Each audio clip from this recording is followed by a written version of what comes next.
The old brown envelope almost slipped from Marcus Reed's hands the moment the boarding announcement echoed across the terminal, and for one terrifying second, every traveler near Gate 27 looked at the envelope instead of the 17-year-old black teenager clutching it against his chest. No one stopped. No one asked if he was all right. They simply walked around him, rolling suitcases across the polished floor while he bent quickly, picked up the envelope, brushed away an invisible speck of dust, and held it even tighter than before. Through a small tear near one corner, something dark blue flashed for the briefest instant before disappearing beneath the folded paper again. Marcus immediately covered the tear with his thumb, glancing around as though hoping no one else had noticed. Across the waiting area, a woman in an elegant cream-tailored pantsuit paused halfway to the executive lounge. Evelyn Harper had spent most of her life catching details other people ignored. She had just returned from a charity conference in Chicago and planned to spend the flight reviewing reports, not watching strangers. Yet something about the teenager's careful movement pulled her attention away from everything else. It was not fear. It was precision. He treated the envelope the way museum curators handled fragile history. Marcus sat back down near the large windows overlooking the runway. His faded charcoal hoodie looked worn from years of use, and the old backpack resting beside his sneakers had been repaired more than once with careful stitching. He checked neither his phone nor the departure board. Instead, he looked down at the envelope, gently straightened one bent corner, then slipped it beneath both hands as if shielding it from the world. Families gathered nearby. Business travelers hurried toward other gates. A little girl accidentally kicked a small rubber ball across the waiting area.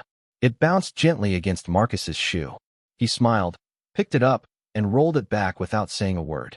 The girl's mother thanked him before leading her daughter away, never asking why the teenager had been sitting alone for so long. Another boarding announcement echoed through the terminal. Passengers lined up. Marcus remained exactly where he was.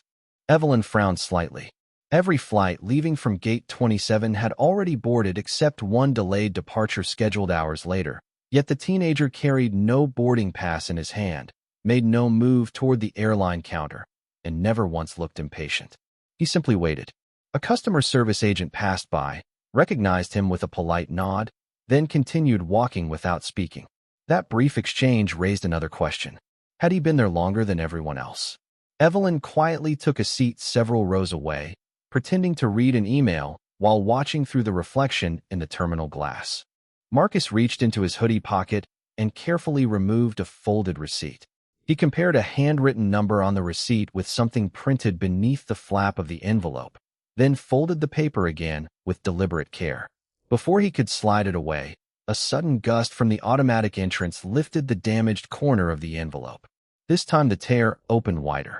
An old circular seal, faded almost beyond recognition, appeared for less than a heartbeat before Marcus pressed the flap closed again. Evelyn had already seen enough to know one thing. That seal did not belong on ordinary mail. At that exact moment, an elderly airport employee walking past the gate stopped so abruptly that his rolling cart squeaked across the tile. He stared directly at the corner of Marcus's envelope, his expression draining of color, before whispering just loudly enough for Evelyn to hear. That cannot still exist. The elderly employee stood frozen for only a heartbeat before forcing his expression back under control, but Marcus had already noticed. Their eyes met across the waiting area, and instead of speaking, the old man quietly lowered his gaze and continued pushing his cart as though nothing had happened. That silence somehow carried more weight than any warning could have. Evelyn watched the exchange without moving. The teenager did not call after the employee. He did not wave him over. He simply adjusted the envelope inside his hands, as if protecting it from questions instead of danger. A boarding group passed between them, briefly blocking Evelyn's view. By the time the crowd cleared, Marcus had pulled a small notebook from his backpack. It was weathered, its corners rounded from years of use. He carefully crossed one line off a handwritten checklist, paused, then tucked the notebook away before anyone else could read it. The movement was practiced, almost ceremonial. Evelyn found herself wondering how many times he had repeated that same ritual. She glanced toward the departure board. Nearly 4 hours remained before the delayed flight assigned to Gate 27 would begin boarding, yet Marcus showed no sign of frustration. Instead, He quietly reached into his backpack and removed a bottle of water and half of a peanut butter sandwich wrapped in wax paper. He took 2 small bites, folded the paper neatly, and slipped the unfinished sandwich back inside. Nothing about him suggested someone hiding from security. Everything suggested someone determined not to make a mistake. A nearby airport employee approached with a polite smile. "Son, are you waiting for someone?" Marcus looked up. "Yes, ma'am. Family." He hesitated for just a second. "I promised I would wait." The employee smiled kindly, assuming she understood. "Well, I hope they get here soon." Marcus returned the smile without correcting her. As she walked away, Evelyn realized he had answered the question without actually answering it. Another curiosity settled in her mind. A promise to whom? Minutes later, a cleaning crew arrived to service the gate area. One of the workers accidentally nudged Marcus's old backpack with the vacuum hose. The zipper slid open just enough for a laminated photograph to peek outside. Before Marcus could tuck it away, Evelyn caught a brief glimpse. It showed an older man in an airport maintenance uniform standing beside a service vehicle, smiling directly at the camera. Across the bottom was a handwritten date from more than 20 years earlier. Marcus gently slipped the photograph back into the backpack with the same care he had shown the envelope. Whatever connected the two clearly mattered. Then something unexpected happened. The elderly airport employee returned, this time without the maintenance cart. He slowed as he passed Marcus, pretending to study an emergency exit map mounted on the wall. Without turning his head, he spoke so quietly that only Marcus could hear. "You should not let anyone else see that seal." Marcus answered just as softly, "I never planned to." The old man nodded once and walked away before Marcus could ask another question. Evelyn had heard only fragments, but they were enough to erase any lingering belief that this was an ordinary piece of mail. Before she could decide whether to introduce herself, 2 uniformed customer service supervisors entered the gate area carrying tablet computers. One pointed directly toward Marcus, whispered something to the other, and both immediately started walking in his direction. The 2 customer service supervisors slowed as they reached Marcus, careful not to draw unnecessary attention from the travelers still waiting nearby. One offered a professional smile, while the other glanced briefly toward the old envelope before returning his eyes to the tablet in his hands. "Sir, may we ask you a few questions?" Marcus stood immediately. "Of course." His voice remained calm, neither defensive nor nervous. "We have received a report that you have been waiting here for several hours," the supervisor said. "We just need to confirm everything is all right." Marcus nodded. "Everything is all right. Are you traveling today?" "Not until later." "Could we see your boarding pass?" Marcus reached into his backpack and handed it over without hesitation. The supervisor examined it, surprised to find a perfectly valid ticket for the delayed evening departure. Whatever concern he had expected began to fade, but another replaced it when his eyes drifted toward the worn envelope Marcus still held against his chest. "And what is that?" Marcus looked down for a moment before answering. "Something I promised to deliver." "To a passenger?" "No, sir." "To someone at the airport?" Marcus hesitated. "Only to the right person." The answer hung in the air longer than anyone expected. Evelyn could almost see the conversation changing direction. It was no longer about whether Marcus belonged in the terminal. It was about the envelope itself. The second supervisor remained courteous, but his tone grew firmer. "May we inspect it?" Marcus tightened his grip ever so slightly. "I am sorry. I cannot let anyone open it." "Why not?" "Because I gave my word." There was no anger in his response, only quiet certainty. Around them, passengers continued boarding another flight, unaware that a far more important decision was unfolding only a few feet away. Evelyn watched Marcus carefully. Most teenagers under pressure either argued or retreated. He did neither. He simply stood still, carrying the weight of a promise no one else seemed able to understand. One supervisor stepped aside to make a phone call, while the other continued speaking. "Nobody is accusing you of doing anything wrong. We just need to make sure there is nothing unsafe." Marcus slowly turned the envelope so the damaged corner faced inward, hiding the faded seal completely. "I understand your job, but opening this is not my decision." Before the supervisor could respond, the elderly airport employee appeared again, this time carrying a small stack of maintenance logs. He paused only long enough to look directly at Marcus before addressing the supervisors. "If this concerns that seal, You may want to contact airport records before you make him open anything." Both supervisors looked at him in surprise. "Airport records?" one repeated. The old man nodded once. "That mark has not been used in decades." Without another word, he continued walking down the corridor, leaving behind more questions than answers. The supervisor who had made the phone call returned moments later with a puzzled expression. "Records cannot find anything in the digital system," he said quietly. "They want the envelope brought in if the passenger refuses inspection." Marcus lowered his eyes for the first time since the conversation had begun. His fingers rested gently along the folded edge of the paper, as though he could still hear the voice of the person who had trusted him with it. Evelyn rose from her seat before she had fully decided to do so. She walked toward the group, stopping beside Marcus instead of across from him. Every eye turned toward her as she spoke one calm sentence. "Before anyone forces that envelope open, perhaps someone should find out why your own records seem to have forgotten it." The terminal grew strangely quiet around the small circle forming near the gate, as though the endless rhythm of rolling luggage and boarding announcements had shifted somewhere farther away. Neither supervisor answered Evelyn immediately. One studied her face, recognizing the woman whose name appeared regularly in business journals and airport charity galas. The other looked back at Marcus, then at the envelope, uncertain whether this had become a routine security matter or something much older. "Ma'am," the senior supervisor finally said, "Airport Records has already checked the digital archive." Evelyn held his gaze. "Digital records only tell you what survived the transition. They do not tell you what disappeared before it." The words landed harder than she intended. The supervisor hesitated before speaking quietly into his radio. "Requesting access to legacy records. We may need someone from the archive." Marcus remained silent. He never looked at Evelyn, yet the tension in his shoulders eased just enough to suggest he knew someone had finally asked the right question. Nearly 15 minutes passed before a woman wearing an airport records identification badge hurried down the concourse carrying a gray storage case filled with aging binders. She introduced herself simply as Linda, set the case on a nearby counter, and began flipping through handwritten index cards that had clearly existed long before computer databases. Travelers slowed as they passed, curious but unwilling to interrupt. Marcus stood perfectly still. Evelyn watched Linda's expression change from routine concentration to visible confusion.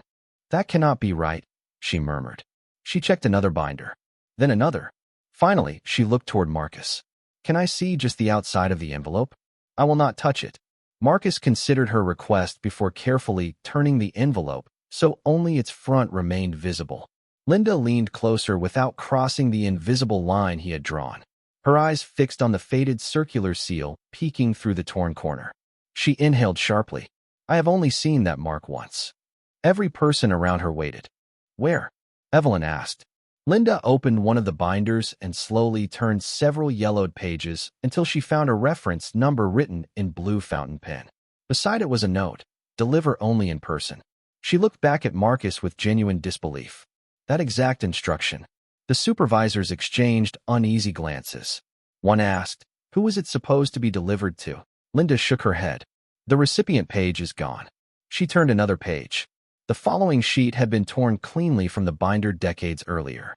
Nothing remained except the jagged paper fibers along the binding. An uncomfortable silence settled over the group.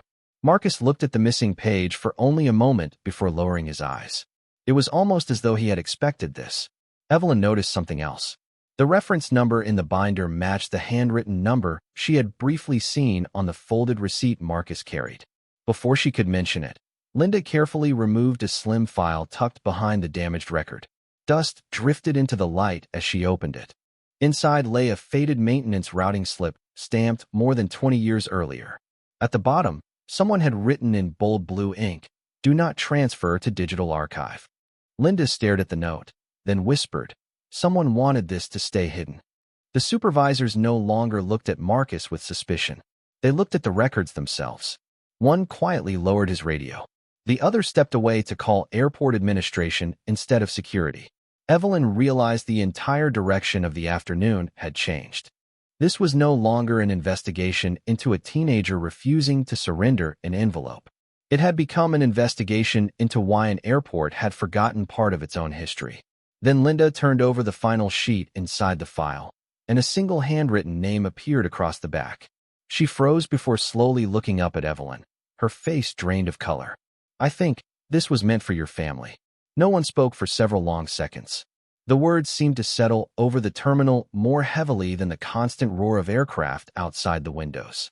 Evelyn looked at Linda, then at the faded file resting on the counter. "My family," she asked quietly. Linda swallowed before carefully turning the fragile page toward her. The handwriting had faded, but one line remained unmistakably clear. "Property to be delivered to the Harper family representative only." Beneath it sat the same reference number Marcus had been guarding all afternoon. Evelyn frowned. "My father never mentioned anything like this." Linda answered honestly. "Neither would these records. Half of this file is missing." Marcus listened without interrupting. He did not step closer to the documents. He stayed exactly where he had been since the questions began, still holding the envelope instead of handing it over, as though the promise mattered more than finally having someone believe him. Evelyn slowly turned toward him. "How did this come into your hands?" Marcus looked at the envelope before answering. "A man asked me to finish something he could not finish himself." "Who was he?" He said the name would not matter until the envelope reached the right person. Another silence followed. The answer sounded incomplete, yet nobody sensed dishonesty. It felt as though Marcus had repeated the exact words he had been instructed to remember. Linda carefully searched the remaining papers and removed a small routing slip folded between two maintenance reports. A faded signature covered the bottom of the page. Next to it was a handwritten note. "Hand deliver only. No substitutions. No mail service. No storage." Evelyn leaned closer. "Who signed it?" Linda gently brushed away years of dust with the edge of her sleeve. "Samuel Brooks." Marcus closed his eyes for the briefest moment. His fingers tightened around the envelope before relaxing again. Evelyn noticed the reaction immediately. "You know that name?" Marcus nodded once. "He was my father." The supervisors exchanged stunned looks. Even Linda stopped turning pages. For the first time since anyone had approached him, Marcus reached into his backpack and removed the laminated photograph Evelyn had glimpsed earlier. He placed it carefully beside the routing slip without saying a word. The man smiling in the picture wore the same maintenance uniform listed on the document. The same name patch. Samuel Brooks. Linda compared the photograph to the faded employee identification attached to the old records. They matched. One supervisor quietly whispered, "He worked here." "For almost 30 years, Linda replied. "Maintenance operations." Evelyn stared at the photograph longer than she intended. Something about Samuel's face felt strangely familiar, though she could not explain why. She searched her memory for old airport events, charity dinners, childhood visits with her father, but nothing came clearly into focus. Then Linda uncovered one final item hidden inside the folder, a brittle employee directory from more than 2 decades earlier. She flipped through the pages until she stopped suddenly. There, taped loosely between 2 sheets, was a faded newspaper clipping showing several airport employees standing beside a newly completed terminal expansion. Samuel Brooks stood in the front row, smiling proudly. Beside him stood another man with his arm resting on Samuel's shoulder. Evelyn felt the air leave her lungs. She recognized that face instantly. It was her father, decades younger than she had ever known him. On the back of the clipping, written in blue ink that matched every other mysterious note, were 7 simple words that changed everything again. Never separate these 2 names from history. The newspaper clipping remained on the counter while no one dared touch it. Outside the terminal windows, another jet rolled slowly toward the runway, its engines humming beneath the silence that had settled over the group. Evelyn stared at the younger version of her father, standing shoulder to shoulder with Samuel Brooks. She had spent years believing she knew every important chapter of her family's history, yet one forgotten photograph had opened a door she never knew existed. Before she could speak, the supervisor's radio crackled sharply. "Administration has reviewed the situation," a voice announced. "Any unidentified historical material is to be secured immediately and transferred to legal records pending verification." The supervisor lowered the radio with visible reluctance. "Marcus," he said gently, "I need you to surrender the envelope until ownership can be determined." Marcus did not move. His eyes remained fixed on the faded photograph of his father. "I cannot. You are not under arrest." "I know. Then help us protect it." Marcus slowly shook his head. Protecting it is exactly what I am doing. No anger entered his voice. Only quiet conviction. Evelyn noticed his hands. They were trembling for the first time all afternoon. Not from fear of authority, but from the possibility of failing the promise that had carried him to this airport. Linda closed the old binder and looked toward the supervisors. If this file is incomplete, separating that envelope from the person who carried it may destroy the only remaining chain of custody. One supervisor nodded. The other looked unconvinced. Or it could destroy evidence if we wait. The disagreement spread through the room like a storm front. Within minutes, 2 airport administrators arrived. Their polished badges and measured expressions made it clear they had already reached a decision before hearing anyone speak. One extended a sealed evidence pouch across the counter. "Sir, place the envelope inside." Marcus looked at the pouch, then quietly slipped the envelope behind his back instead. "I was told to place it only in the hands of the right person." "And who is that?" Marcus answered with heartbreaking honesty. "I still do not know." The administrator exhaled impatiently. "Then your instructions cannot be completed." Evelyn stepped forward. "Or perhaps they cannot be completed because the airport erased the very records needed to identify that person." The administrator met her eyes. "Speculation does not override procedure." His words landed like a locked door. Another announcement echoed through the terminal. Marcus's delayed flight had finally been assigned a boarding time less than an hour away. If he boarded, the mystery would leave with him. If he stayed, he could miss the only ticket he had been able to afford. Evelyn realized he had been carrying 2 impossible obligations from the very beginning, and until now no one had noticed. Marcus reached into his backpack one last time and unfolded the worn receipt everyone had seen, but no one had fully examined. On the back was a handwritten sentence in the same blue ink found throughout the forgotten records. He silently handed it to Linda. Her eyes widened as she read it. She immediately looked toward the administrators. "You need to see this." One administrator took the receipt, read only the first line, and his expression changed completely. Without saying another word, he pulled out his phone and dialed a number from memory instead of searching his contacts. He waited only a few seconds before speaking. "This is airport administration. I believe we have just located the Brooks file." He listened, then slowly looked back at Marcus. The color drained from his face. "What do you mean the file was never supposed to be found?" The administrator lowered the phone so slowly that the silence became unbearable. Every face in the small circle searched his expression before he finally spoke. "The person on the other end asked me one question," he said quietly. "They asked whether the envelope was still sealed." Marcus answered before anyone else could. "It has never been opened." The administrator nodded almost to himself, then slipped the phone back into his pocket. "Whoever I just spoke with instructed us not to confiscate it." The words stunned everyone. Only moments earlier procedure had seemed immovable. Now the rules had changed because of one forgotten file. Evelyn stepped closer. "Who did you call?" The administrator hesitated. "The retired director of Airport Historical Compliance." Linda looked genuinely surprised. That office was dissolved years ago. Apparently one person still answers the phone. Before anyone could ask another question, an older man wearing a simple navy jacket appeared at the entrance to the waiting area. No security escort. No announcement. He walked with the confidence of someone who knew every hallway long before the terminal had been renovated. His silver hair caught the afternoon light as he stopped beside the old maintenance records. His eyes rested first on the photograph of Samuel Brooks, then on Marcus. "You have his eyes," he said softly. Marcus swallowed. "You knew my father?" The man nodded. "Long before you were born." He introduced himself only as Walter Gaines, the airport's former historical compliance director. Linda immediately recognized his name from dozens of archived signatures. Walter never reached for the envelope. Instead, he removed a pair of white cotton gloves from his jacket pocket and placed them on the counter without putting them on. It was a quiet signal that he respected the promise Marcus had been carrying. "Everyone has been asking the wrong question," Walter said. "The mystery was never what is inside the envelope." He looked toward Evelyn. "The mystery is why it was never delivered." Evelyn felt her heartbeat quicken. Walter carefully lifted the faded newspaper clipping. Richard Harper and Samuel Brooks were never simply co-workers.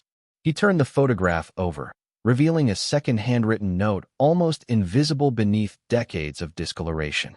Linda held a flashlight over the paper, and hidden ink slowly emerged. Richard protects the truth. Samuel protects the proof.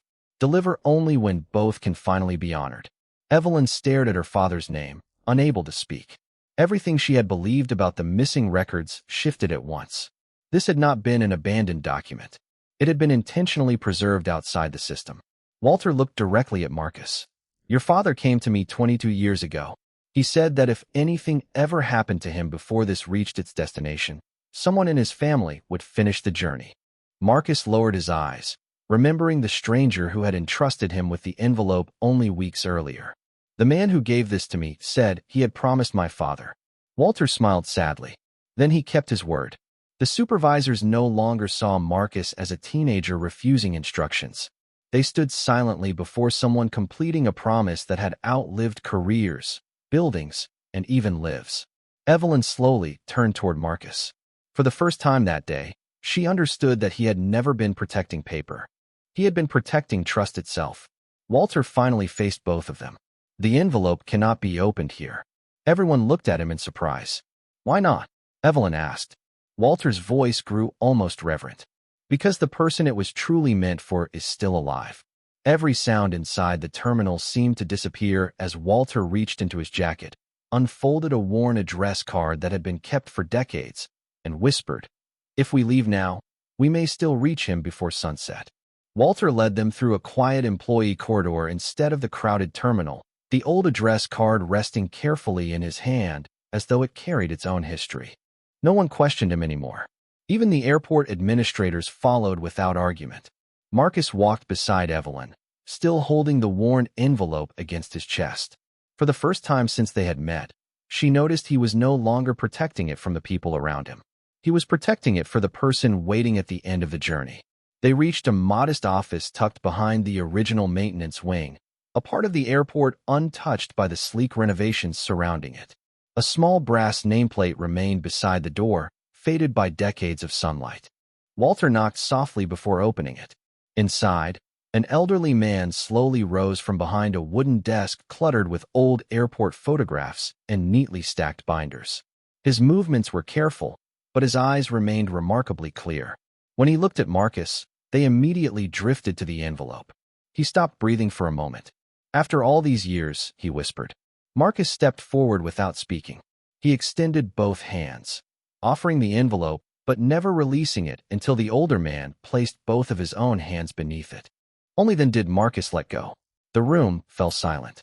The elderly man gently traced the faded seal with one trembling finger before looking toward Walter. Walter nodded once. "It has remained sealed." The man's eyes filled with quiet gratitude. Then Samuel kept his promise. Evelyn stood frozen. "You knew my father too?" The man smiled sadly. Richard Harper visited this office more times than anyone ever realized. He slowly opened a drawer and removed a worn black and white photograph. It showed Samuel Brooks and Richard Harper standing inside the unfinished terminal years before its grand opening. Neither man wore a suit. Both carried work gloves over one shoulder, laughing at something outside the frame. "People believed Richard built this airport with money," the elderly man said. Samuel reminded him every day that buildings are remembered because of the people who serve inside them. He carefully broke the brittle wax seal. No one interrupted. No one reached closer. The envelope opened with the soft sound of paper that had waited decades to fulfill its purpose. Inside rested a handwritten letter, a small silver rescue service pin, and a folded certificate bearing Samuel Brooks's name. The elderly man unfolded the first page slowly. His voice trembled as he read aloud. Samuel had written that the rescue pin did not belong to him. Years earlier, Richard Harper had risked his own safety during an emergency deep beneath the terminal, but he had refused every public award, insisting the maintenance crew receive the recognition instead. Samuel could never accept that history had forgotten the truth. He asked that the letter remain sealed until the day both families could receive the honor together instead of separately. Evelyn covered her mouth, tears gathering before she realized they had fallen. Everything she had believed about her father's legacy changed in that instant. It had never been about protecting a reputation. It had been about protecting another man's dignity. Marcus looked quietly at the photograph beside the letter. The weight he had carried across the airport all day seemed to lift without a single word. Evelyn turned toward the airport administrators. Every archived record connected to Samuel Brooks must be restored exactly as it was. Before anyone could answer, the elderly man carefully folded the letter closed again and placed one finger on a final sheet still resting inside the envelope. "There is one last instruction," he said softly. It was written for the person who completed the delivery. He slowly lifted the page and looked directly into Marcus's eyes. The elderly man unfolded the final page with extraordinary care, as though even the air in the room deserved respect. The paper was thinner than the others, its edges softened by time, but the handwriting remained steady. He looked at Marcus before reading aloud. "If these words are reaching you, then someone who owes me nothing has chosen to keep a promise anyway." The room fell silent again.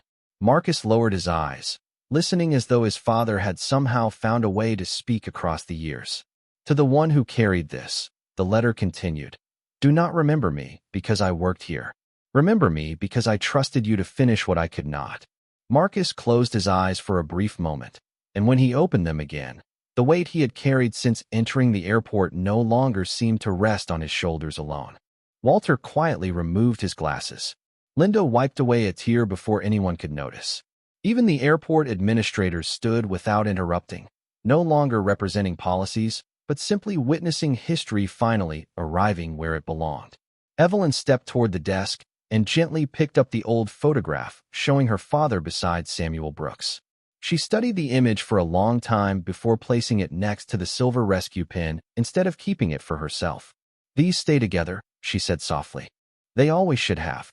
One of the administrators nodded. "We will restore every missing record." Evelyn looked at him. "Not just the records." She turned toward Marcus. "The people." Over the following weeks, forgotten maintenance files were recovered from storage rooms that had not been opened in decades. Samuel Brooks's service record was restored in full. The photograph of him and Richard Harper was displayed beside the original letter rather than hidden inside another archive. The airport quietly renamed a hallway connecting the historic maintenance wing to the main terminal after both men, placing their names side by side exactly as Samuel had once requested. There were no grand ceremonies broadcast across television networks, no speeches celebrating heroes who had become convenient headlines. Instead, airport employees paused as they walked past the new display, reading the letter together before beginning another ordinary workday. Marcus returned once after school several months later. He wore the same faded charcoal hoodie and carried the same old backpack, although the envelope was no longer inside it. He stood alone for a few minutes in front of the exhibit until Evelyn arrived carrying 2 cups of hot chocolate. Neither of them spoke immediately. They simply looked at the restored photograph, now protected behind clear glass instead of hidden inside forgotten files. "My father always told me that buildings last because people take care of them," Evelyn said quietly. Marcus smiled. "My father believed people last because someone remembers them." She handed him one of the cups. "I think they were both right." As another afternoon flight lifted into the bright American sky beyond the terminal windows, passengers hurried toward their gates without realizing they were walking through a place where one teenager had refused to let a promise disappear, where one forgotten envelope had restored 2 families to the same page of history, and where the quiet space between 2 names, once nearly erased forever, now stood preserved like sunlight resting on old glass, reminding everyone who passed that the truest journeys are sometimes completed long after the travelers themselves are gone.